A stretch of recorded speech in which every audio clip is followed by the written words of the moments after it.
E a mensagem dessa manhã, eu estou dizendo, são 3 marcas de uma vida complicada. É um jeito que você pode viver a sua vida e se enrolar, por isso essa imagem aí, se enrolar de um jeito, talvez você esteja assim, você começou dando os primeiros passos, mas você está lá no meio disso tudo, e a gente tem que ir lá tentar arrancar você de lá.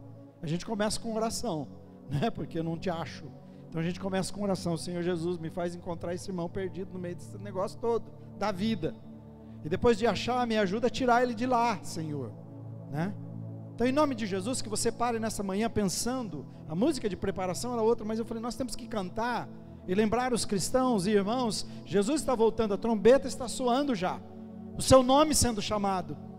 E se não estiver chamado? E se você não puder ficar em pé diante de Deus? Nós vamos analisar dessa manhã somente uma das marcas. Eu tinha preparado as 3, mas quando fui trabalhar melhor nessa madrugada, eu falei, não, vamos falar uma por vez. Então vamos uma por vez.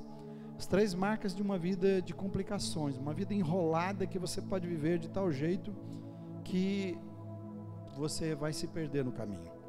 A Bíblia fala de desembaraçarmos de todo peso e pecado. Está lá em Romanos, olha, eu rogo a vocês, o jeito que vocês vivem, vivam com cuidado, de tal forma, vivam a vida de vocês, para que vocês possam correr essa vida com liberdade. Porque diz assim, o pecado e o peso e pecado nos envolvem facilmente. Então você e eu não podemos viver nesse mundo esquecendo disto. Vamos descomplicar a nossa vida? Vamos olhar para nós. Eu estou lutando, irmãos, há muitos anos para ter uma vida descomplicada e uma igreja descomplicada. É isso que eu estou trabalhando com vocês. Por isso que eu tenho dito a vocês, é muito fácil dizer para que a nossa igreja existe, para que você está aqui. Para você ter uma missão e viver em missão. É muito fácil avaliar também e ver como está a sua vida espiritual. Então já você vai ser chamado para conversar comigo, num bom sentido, né? Nesse sentido, vamos conversar sobre isso, vamos entender a sua espiritualidade, vamos entender o seu discipulado com Jesus. Então eu quero estar com todos, conversando um por um, depois a igreja toda fará uns com os outros, mas nós precisamos disso. E a gente, nesses dias, nós precisamos, o mundo precisa ver que Jesus não tem uma religião, mas deixa eu dizer, religião no sentido de instituição, porque religião no bom sentido é religar o homem com Deus, mas o problema são as instituições que se dizem que são o caminho, que não é só Jesus, que são o caminho que religa para Deus. Não tem nenhuma religião, uma instituição que ligue o homem com Deus. Jesus diz, eu sou o caminho, e as pessoas precisam ouvir isso de nós, e ver isso na nossa vida, que Jesus não tem uma instituição, que Jesus não ensina religiosidade, que é um conjunto de regras e coisas para você seguir. Isso é um emaranhado que muitas pessoas estão, viveram há tantos anos na igreja, vão ficar doentes, não vão se libertar, enquanto não tiver um encontro real com Cristo. Por isso precisa conversão dos crentes, para a gente entender que Deus não é nada disso que nós aprendemos dessa forma, a gente precisa aprender de novo. Jesus não é igreja missionária, não é o conjunto de coisas que você aprendeu, nem o conjunto de coisas que você memoriza. Jesus é uma pessoa para a gente andar com Ele todos os dias. Então a gente entendeu o que Jesus veio fazer. Então quando a gente aprende a andar com Jesus todos os dias, a gente vai extrair o melhor da vida, e Ele vai dizer assim, eu vou livrar você de pegar, o meu caminho é seguro, meu caminho é protegido, meu caminho é abençoado, então você não vai entrar nesses emaranhados da vida. Quantos de vocês talvez estejam nesse momento enrolados espiritualmente, enrolado de todo tipo, emocionalmente, enrolado moralmente, talvez financeiramente, relacional, com pessoas, não posso nem ver ciclano, não quero ninguém perto de mim, sabe, eu estou me afastando de todo mundo, não estou dizendo por dificuldade, estou dizendo afastando assim, eu não quero ver ninguém, detesto pessoas, entende? Pessoas estão desse jeito. Quantas pessoas estão num emaranhado assim, vivem a sua vida desse jeito? Jesus veio a esse mundo para nos dar vida, e vida com o quê, irmãos? Ele falou assim, eu não vim ensinar você a sobreviver, porque tem gente que é sobrevivente só. Eu vim ensinar você a viver com abundância. Ele tem uma vida maravilhosa que a gente precisa descobrir. Vamos ler comigo João 2:15 e 17. O apóstolo do amor, 1 João, né? Ele diz assim, vamos falar comigo bem forte? Não amem o mundo, vamos lá?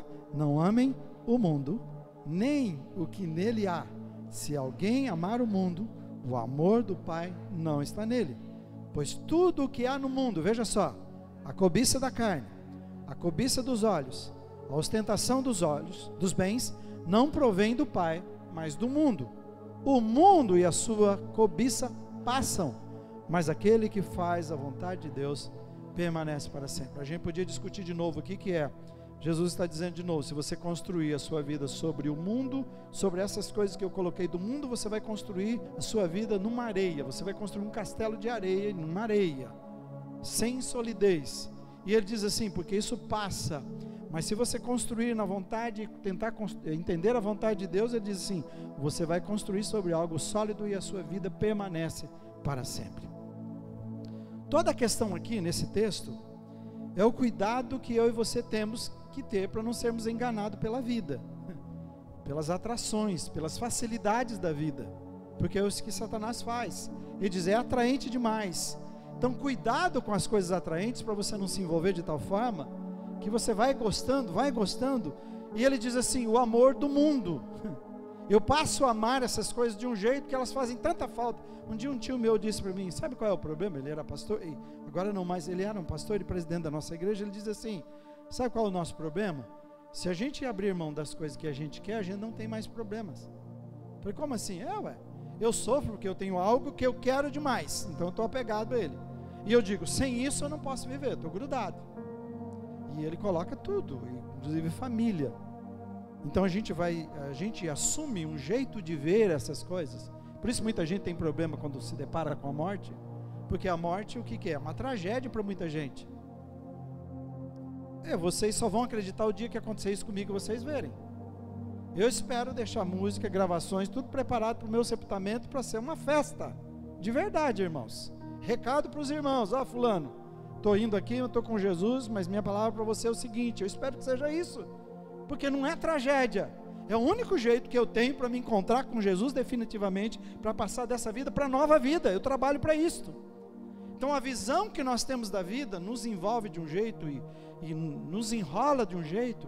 Então é isso que ele está dizendo, nós nos envolvemos com o mundo e vamos gostando com o jeito de ser do mundo e viver do mundo. Daqui a pouco nós estamos amando tanto a ele, que as coisas de Deus e o projeto de Deus não faz mais sentido para a gente. E a ordem dele é assim, não amem o mundo. Aí você fala, pastor, mas tem tanta coisa legal no mundo. Claro, e tem mesmo, e eu usufruo de muitas delas, tá bem? E você deve usufruir também, mas não é isso que ele está dizendo, que o mundo todo em si é ruim. Quando ele fala do mundo, é um sistema que eu e você temos que tomar cuidado.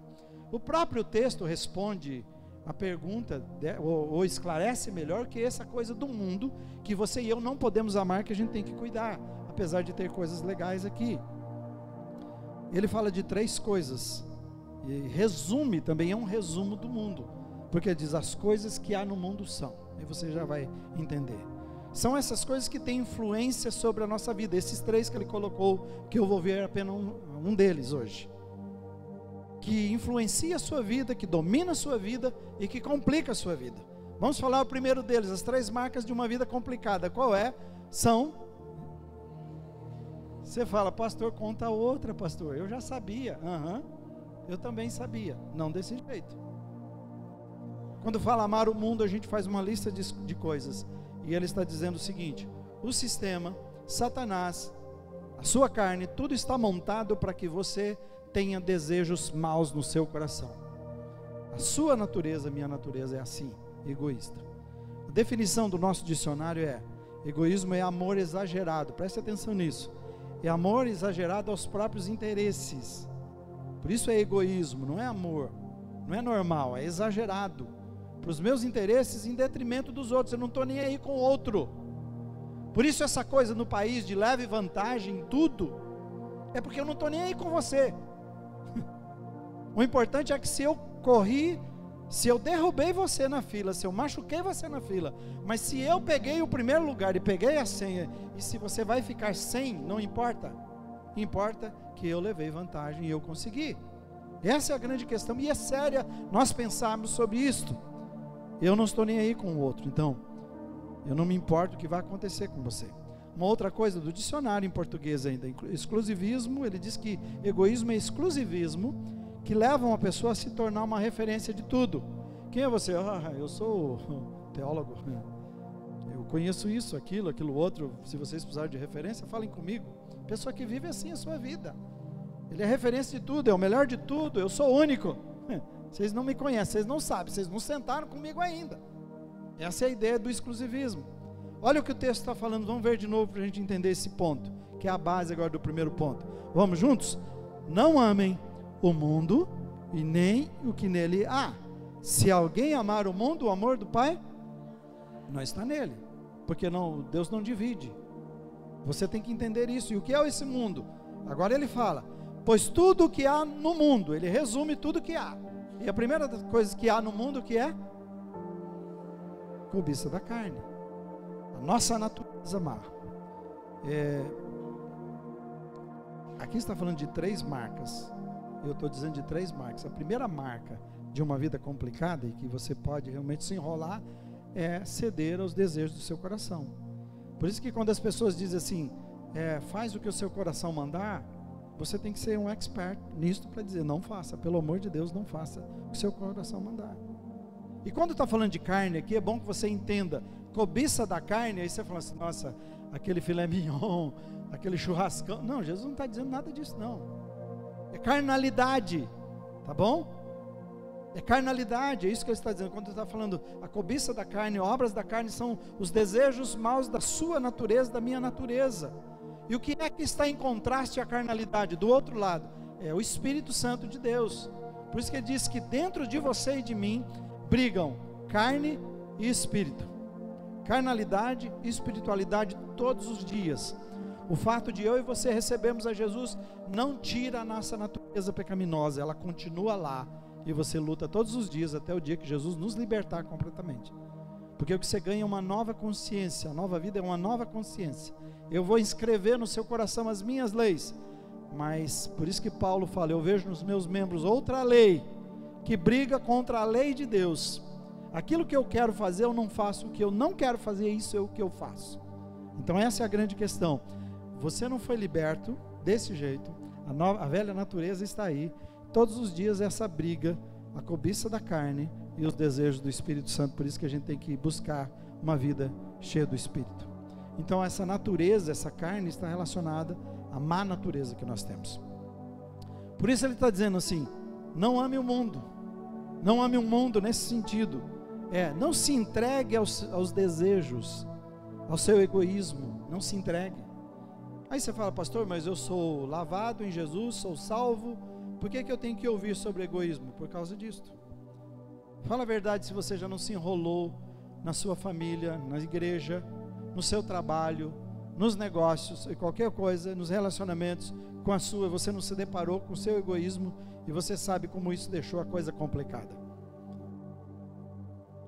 Quantos casamentos, quantas famílias destruídas, quanto pai que não conversa com o filho mais, filho que não conversa com o pai mais, quantas pessoas simplesmente se demitiram, saíram, nunca mais trabalho aqui, ou patrões, você conhece isso. É interessante que isso, porque é natureza. Nós precisamos ensinar os nossos filhos a serem humildes, a serem altruístas, porque se tem uma coisa que você e eu não precisa ensinar, não precisamos ensinar, é essa, é meu. Você precisou ensinar seu filho para dizer é meu? Quem é que ensinou? Eu quero, eu gosto, não dou, não quero, não vou. Ninguém ensinou isso para a criança, basta ela aprender a falar e ganhar algumas coisas para ela começar a fazer isso daqui, é nossa natureza. Eu estou perguntando para as pessoas que me levam para cima, para baixo, no transporte, perguntando, você recebe aqui algumas vezes algumas crianças, como é que é a história? Eu tenho duas, uma de hoje de manhã também, eu faço questão. Eu tenho uma criança que entrou com a mãe, com doces, comendo doce, eu tenho que atender o próximo cliente, e o meu carro com um banco de tecido, e ela entrou com doce e batia no teto e batia no banco, e eu tentei pedir para a mãe se ela podia controlar a criança, para não sujar, porque ela estava com doce. A mãe não sabe controlar, a criança percebeu que eu não gostei e ela me odiou, então ela passou a fazer mais, a me provocar. Você conhece crianças assim? Aquela uma que você tem a vontade de pegar o pai e a mãe e dar uma surra primeiro. Não conhece? É verdade? Pior é aqueles que falam assim, o pastor não gosta. Se você faz isso, eu vou te pegar. Olha só, não faz isso não, que o pastor não gosta. Para com isso, porque ela não quer vir na igreja, tá bem? Se alguém fala isso, para com isso. Mas olha os erros. Aí eu perguntei para o de hoje, e daí? Como é que é? Falou assim, olha, o meu problema é o seguinte, o que eu já tive, e acontece algumas vezes, falou, algumas vezes eu tenho criança mais educada que os pais. Também. É sério. Falou, mas nesse caso, está chovendo, está tudo sujo lá fora, a criança vem e pula no banco, ela não vai entrar no carro, ela pula no meu banco, com os pés sujos, não falam nada. E aí se eu tentar falar com a mãe, que eu tenho um próximo cliente assim que eles descerem, eu não vou lavar meu carro toda vez para isso. Você entende? Egoísmo da mãe, egoísmo da criança. Eu estava dizendo, a vida fica complicada porque fica uma relação difícil demais, tudo fica difícil. Então a necessidade de colocar freio, e aí eu não estou ensinando sobre educação de criança agora, mas só lembrando, a necessidade de colocar freio nas crianças, por que nós precisamos colocar? Por que chegou a um ponto da Bíblia dizer de vara? A Bíblia diz de vara porque se eu falei, se eu conversei, se eu ensinei, e mesmo assim ela não ouviu, então a varinha é para botar um freio e entender, a coisa é séria, porque assim é a nossa natureza carnal, decaída, separada de Deus. Por isso nós ouvimos coisas, barbaridades, o nosso egoísmo, a nossa natureza má. Nós ouvimos barbaridades como essa, por exemplo, daqui da região, eu não sei toda a história, eu não consegui acessar, mas diz assim, o pai mata a filha, aqui perto, e enterra, a avó acoberta, o pai que matou a neta. Eu não preciso nem saber a causa, não quero nem saber também. Tem explicação para isso? Você vai dizer que está tudo certo com a nossa natureza? Deixa o seu coração fazer o que ele mandar. O coração mandou. Como se mata um filho? E como a avó é conivente com o filho, com a mãe é conivente assim? Eu não estou avaliando, eu não os conheço. Estou falando da situação. Parente que abusa de uma criança.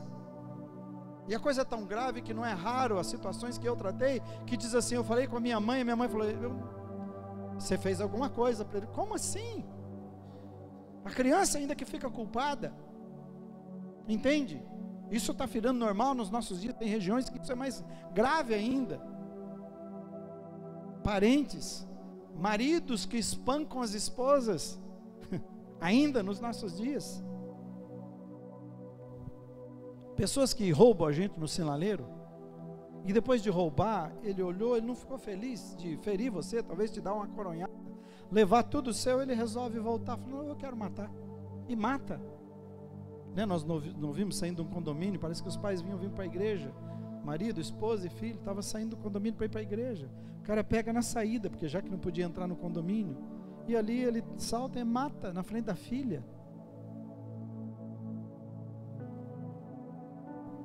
E destrói uma família e fica essas marcas. Caim, vamos falar de egoísmo para a gente se sentir no meio disso tudo. Caim é um exemplo disso para nós. Tem Adão e Eva e já nascem os filhos. E eles pecam, você conhece o que aconteceu. Para a gente entender a nossa natureza, a nossa maldade. Caim olhou quem? Ele aprendeu com quem? Quem é que ensinou aquilo para ele? Quem disse para ele que tinha que ser daquela forma? Deus faz o seguinte com os dois, Caim e Abel. Está aqui, ó.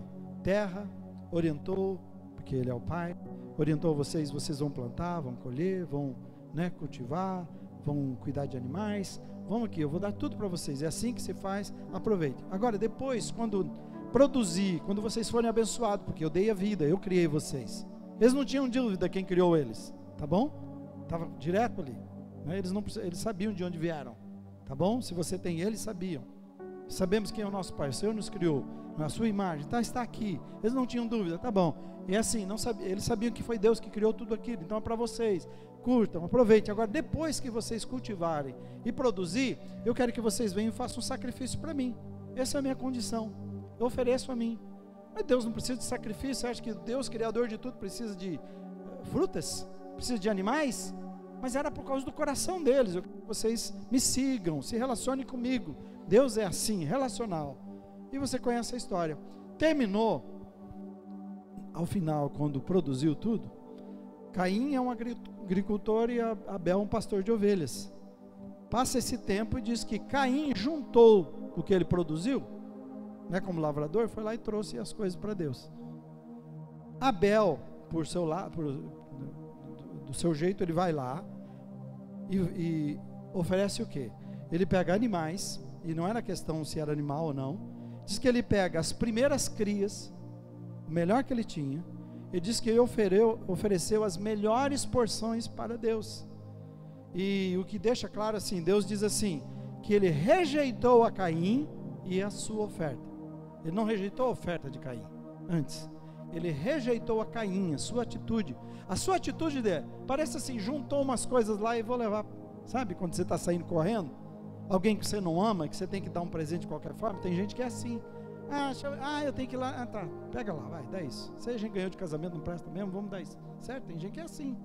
Parece que é isso que ele fez com Deus. Espero que você não seja assim, né? Deus te livre disto, né? Agora, Abel não, ele vai lá e escolhe a dedo, essa é a minha primeira, a melhor de todas, e agora eu vou oferecer o melhor pedaço para Deus. Deus diz assim, eu rejeitei a Caim e a sua oferta. Bom, o que é natural se você tem 2 filhos e pai, e orientou, e você é pai, você orienta o filho, ele fez errado, o caminho seria o filho fazer o quê? Tá bom, pai, como é que o senhor quer? Eu não entendi então, tá certo, meu coração está orgulhoso, me fala como é. Deus falou para ele como ele queria. O que Caim faz no meio de tudo isso é encher o seu coração de ódio contra Deus e contra Abel. E você sabe o final, ele se torna o responsável pelo primeiro homicídio, porque ele vai e mata o seu irmão. Tem lógica? Tem explicação? Qual foi o problema? O que o irmão fez? Ele só foi obediente, o preço que ele pagou foi de ser obediente ao pai, de fazer tudo certo. Aí dá outra pregação, né? Você fazer tudo certo não significa que tudo vai dar certo para você. Pensa nisso. Mas tem que fazer, porque o pai falou, e ele fez. A maldade, a nossa natureza é isso aí. Se você quer resumi-la, se você quer entender o que há no nosso coração, é isto. Então, o seu coração mau, egoísta, falou assim, ele não gostou mais do meu irmão, não gostou de mim, gostou mais da oferta do meu irmão, não gostou da minha. E o que ele faz? Em vez de oferecer uma oferta, ele elimina o irmão. Esse é o pecado. E assim é onde nós vamos parar se nós dermos vazão aos desejos egoístas do nosso coração. Para quem tem Jesus e para quem não tem Jesus, nós estamos submetidos a isso. A questão toda é que você está ouvindo hoje, você pode cortar o efeito disso na sua vida, cada vez que o Espírito Santo assinalar.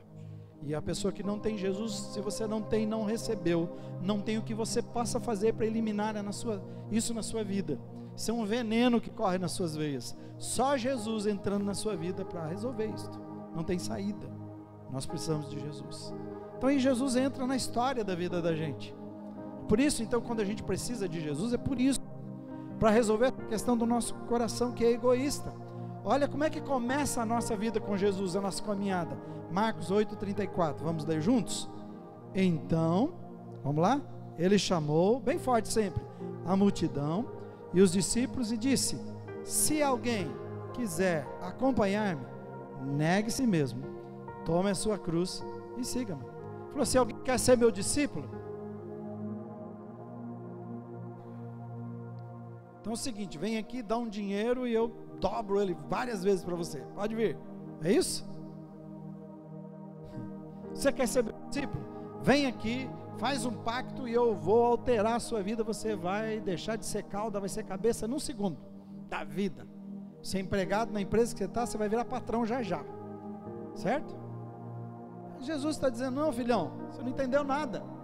Se você quiser me seguir, você começa se abaixando, ajoelhando, abrindo mão de você mesmo, se humilhando, abrir mão da vida. Se alguém quer me seguir, a primeira coisa é negar-se a si mesmo, é morrer para si mesmo, para suas vontades, para os seus desejos, e depois ainda, se não basta, pegue a sua cruz, que são todo o que envolve seguir a Jesus, né? Ele diz que o meu fardo é leve, tem os compromissos que nós precisamos ter de viver a vida de Jesus e segui-lo. E é interessante que quando Jesus está dizendo isso em Marcos, você precisa entender que não é uma fala, nenhuma fala de Jesus, uma fala aleatória. Quando ele fala assim, se alguém quiser me seguir, né, a si mesmo, Jesus tinha acabado de dizer, eu vou morrer. E ele estava dizendo morte que ele iria morrer. Como seria? Ele diz, eu vou ser levantado na cruz, vou ser cuspido, vão cravar pregos nos meus braços e pés, uma lança vai atravessar o meu coração, vão me humilhar.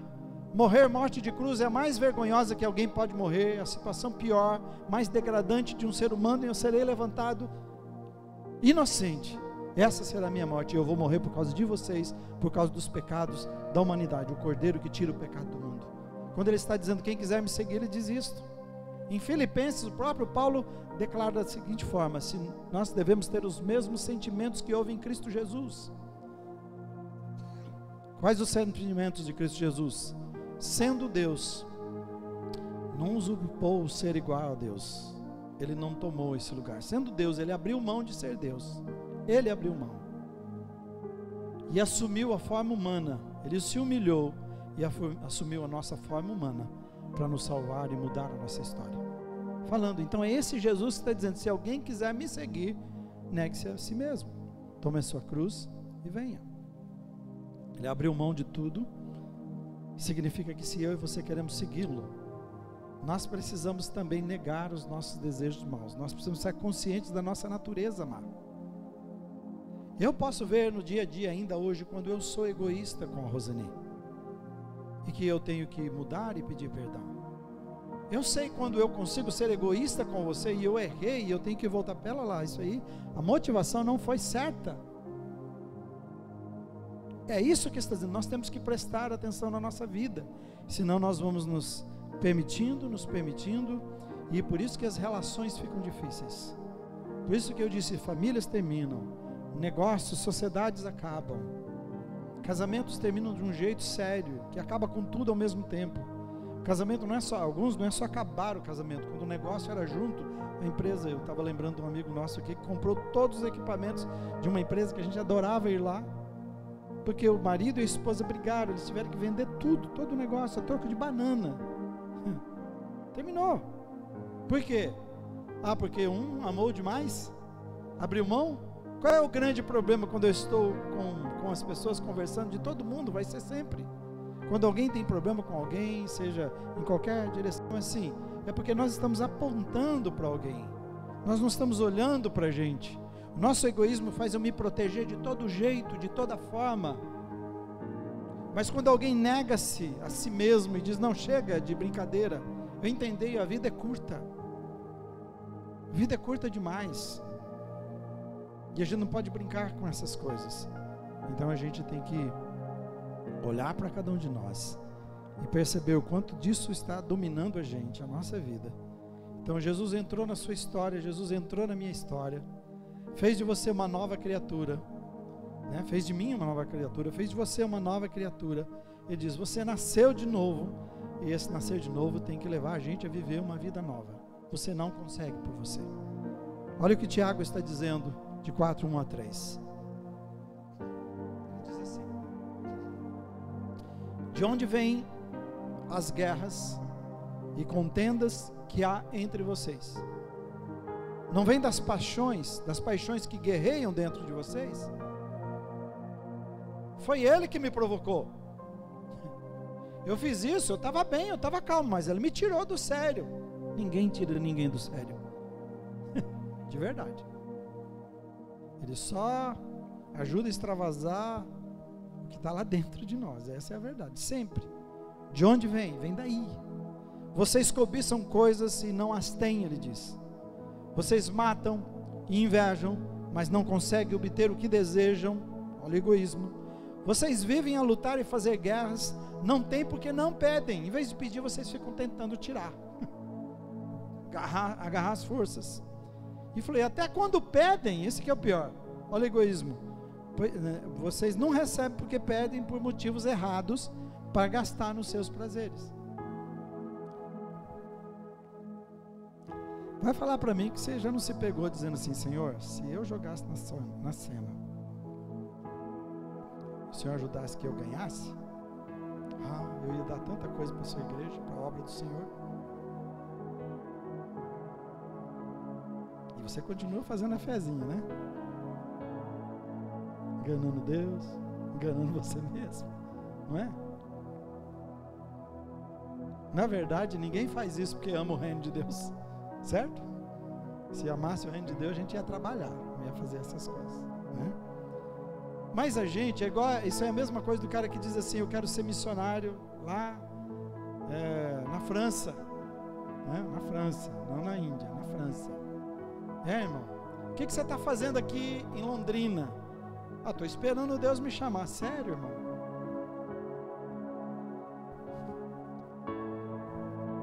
Tem a União da Vitória da França, né? Tem o aeroporto da França, né? Aqui de Londrina. Você não quer ir lá servir a Deus primeiro? Nosso coração é assim, a gente mente para a gente mesmo em tudo que faz e nos engana. Então por isso que eu e você não podemos seguir o nosso coração. Nosso coração é enganoso. Nosso coração deseja sempre sair bem em todas. Você nunca vai fazer para perder, ninguém vai fazer isso. A prova disso que Deus fala assim, o que você quer que os outros te façam, isso é a regra de ouro, faça a eles. A vida seria ótima assim, se a gente fizesse isso, não fosse egoísta. Eu quero o carinho da minha esposa, dê carinho. Eu quero o respeito do meu marido, dê respeito. Eu quero compreensão dos meus filhos, dê compreensão, dê tempo. Tudo que a gente quer que os outros nos deem, a gente faz primeiro. E se você vê o resumo da Bíblia toda, é assim: amar a Deus, olha, abrir mão do egoísmo. Porque isso aqui, os desejos mal do coração excluem Deus da vida. Você vai entender isso. Eu estou procurando a minha vontade, eu não estou nem com a vontade de Deus. E tudo se resume: amar a Deus de todo o coração. E quem mais que eu devo amar? Quem? O próximo. E a gente ama o próximo de que jeito? Você se ama? Então, se eu quero o primeiro lugar da fila, se eu amo o próximo como a si mesmo, se eu amo o próximo como a mim mesmo, eu digo: irmão, vai. Eu sei que eu estou apavorado, estou atrasado, um monte de coisa, mas, irmão, vai. Quer fazer um teste de egoísmo dentro da igreja? Marca um almoço e olha você. Quem vai para a fila primeiro do almoço? Quem atropela primeiro, independente de crianças ou idosos? Quem a mais? Está cortando bastante aqui. Independente se vai sobrar. Eu sei de lugar que eles dão a carne controlada, para as pessoas não aproveitar que eu paguei mesmo, vou encher aqui. Irmãos, olhe para você mesmo agora. Nós estamos encharcados de egoísmo na nossa vida. Olhe para você. Quanta coisa você faz por você mesmo. Nós precisamos olhar. O texto aqui ele dá a resposta, o próprio Tiago dá a resposta para essa grave situação que nós vimos. Tiago 4, 7 a 10. Vamos lá? Juntos? Portanto, submetam-se a Deus, resistam ao diabo e ele fugirá de vocês. Aproximem-se de Deus e ele aproximará de vocês. Pecadores, limpem as mãos, e vocês que têm a mente dividida, purifiquem o coração. Entristeçam-se, lamentem e chorem. Troque o riso por lamento e a alegria por tristeza. Humilhem-se diante do Senhor e Ele os exaltará. A lista é submeter a Deus, resistir ao diabo, aproximar de Deus, entristecer e lamentar, chorar pela sua situação. Eu sou impulsivo. Ore por isso, lute por isso, chore por isso. Quando eu vejo, eu já falei. Ore por isso, chore por isso, lute por isso. Quando eu vejo, eu já gastei, eu compliquei. Ore por isso, lute por isso, chore por isso. O problema é que nós consideramos natural muitas coisas que o Espírito Santo diz que não é natural na nossa vida. Eu quero ganhar sempre. Eu quero ser reconhecido sempre. Eu quero ser o melhor sempre. Eu quero que seja sempre do meu jeito. Alguém até disse assim: eu me sinto meio Deus. A pessoa diz, não eu, né? A pessoa diz assim: me sinto Deus, né? Tem gente que é assim: eu quero fazer todos a minha imagem. A mulher que casa que acha que o marido tem que ser a sua imagem. O marido que acha que ela tem que ser a sua imagem. É isso aí. Então essa natureza mais estabelece assim: venha o meu reino, seja feita a minha vontade. Não é Jesus dizendo, eu e você dizendo. E Jesus diz: Pai, não seja feita a minha vontade, mas a tua vontade. Amém, irmãos?